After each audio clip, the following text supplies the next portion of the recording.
It's almost unimaginable. Over 90% of all the precious metals mined and minted by the Roman Empire have vanished. Imagine the sheer scale. Mountains of gold, silver, and bronze, once the backbone of an empire, now missing from the world. These metals weren't just currency, they were the lifeblood of Roman society, fueling armies, building cities, and adorning emperors in splendor. This empire, spanning 3 continents and a millennium, was a master of mining, metalwork, and amassing wealth.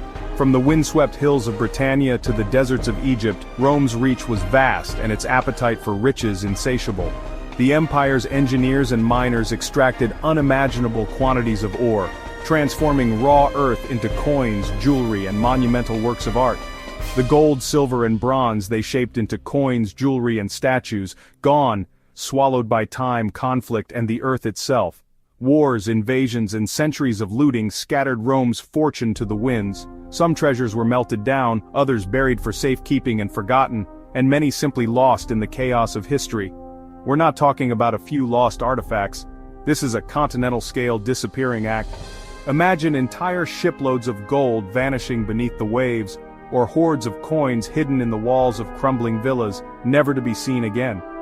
The treasures we see in museums are just a sliver of what once existed. For every glittering necklace or coin on display, there are countless others lost to time, their stories untold. The rest, lost to history, fueling the dreams of treasure hunters and archaeologists. Every expedition, every dig, is a gamble. Will they uncover a forgotten fortune or just fragments of a vanished world?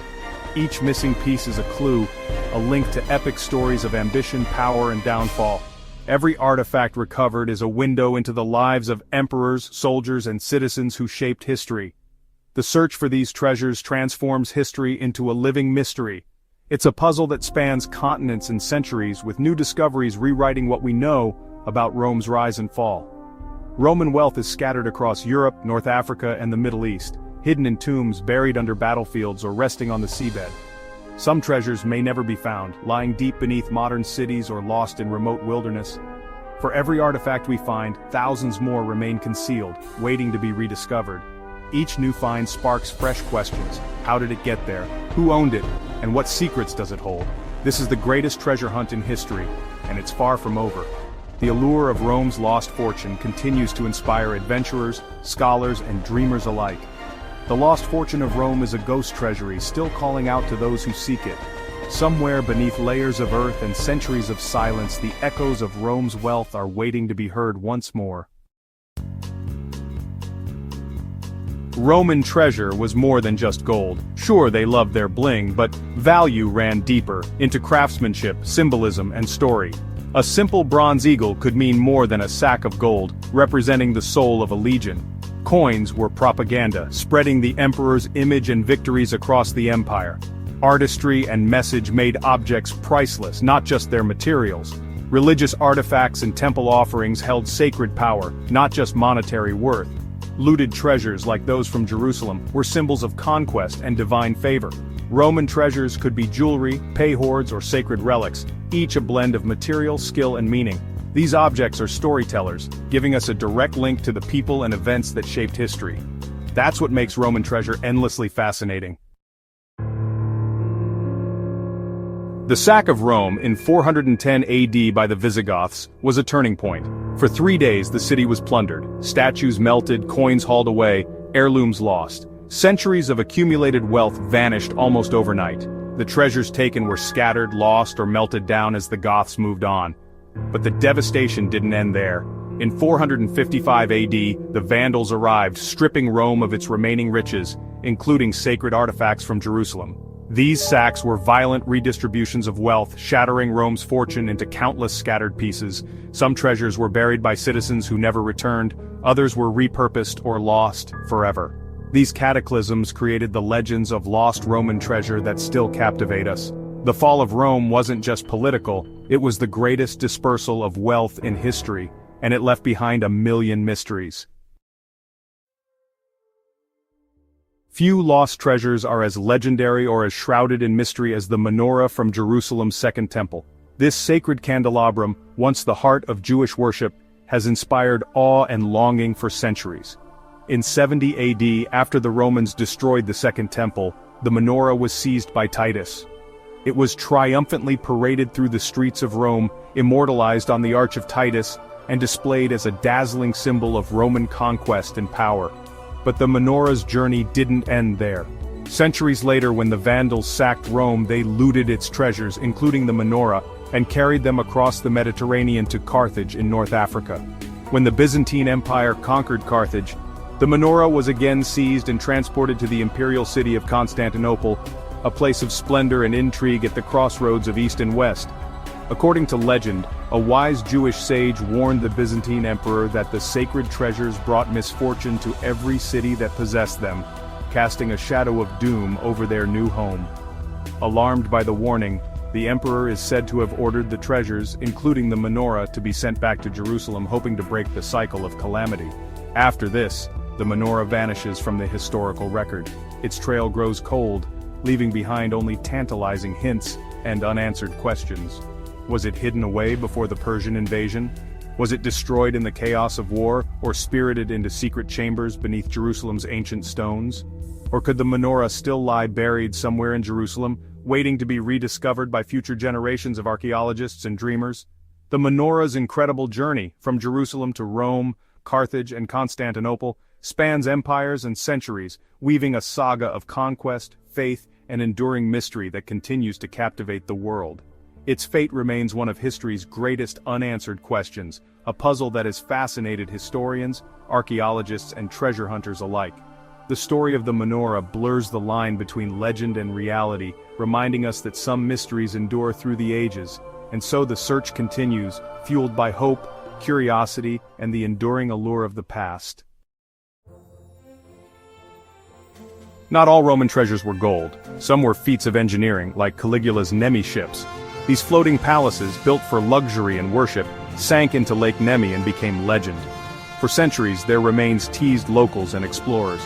In the 1920s, Mussolini's engineers drained the lake, revealing two immense, well-preserved ships. They were triumphantly displayed until tragedy struck. In 1944, retreating German soldiers occupied the museum. A fire destroyed the ships. Only bronze fittings and a few artifacts survived. The Nemi ships were lost twice, first to the lake, then to war. Their story is a haunting reminder of how easily history can vanish. Sometimes the greatest treasure is honor, like the lost eagle of the 9th Legion. The Aquila, a legion's eagle standard, was its soul. Losing it meant utter disgrace. The 9th Legion, famed and battle-hardened, vanished from records after being stationed in Britain. Theories abound. Were they wiped out in Scotland or quietly disbanded elsewhere? The lost eagle became a symbol of mystery and defeat, inspiring novels and films. Recent finds suggest the Legion may have moved to the Rhine, deepening the enigma. The fate of the 9th and its eagle remains unsolved, a 2,000-year-old cold case. Finding the eagle would rewrite history. Until then, it stands as a powerful symbol of Rome's lost glory. So, where did all the treasure go? The answer is complex, woven from centuries of history, conflict, and human nature. The fate of Rome's riches is a story of loss, transformation, and sometimes pure chance. Plunder was a major factor. Sacks of Rome scattered wealth across continents as invaders seized gold, silver, and priceless artifacts. These treasures were carried far from their origins, traded or melted down to fund new empires and armies.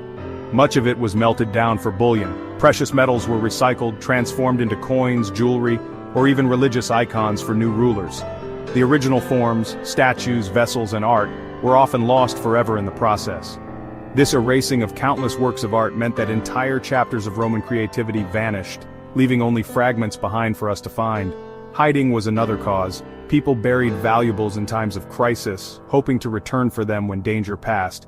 But many never did, whether due to war, exile, or death. These hidden hoards became accidental time capsules, sealed away for centuries beneath layers of earth, waiting for a lucky discovery.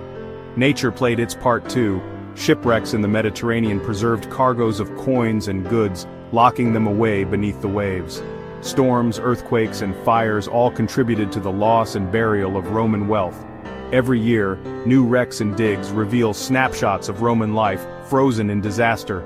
Everyday losses, coins dropped in the street, jewelry slipped from a wrist, accumulated over centuries, buried beneath new cities and forgotten by time. Construction projects often unearth these forgotten treasures, bringing the past to light in the most unexpected places.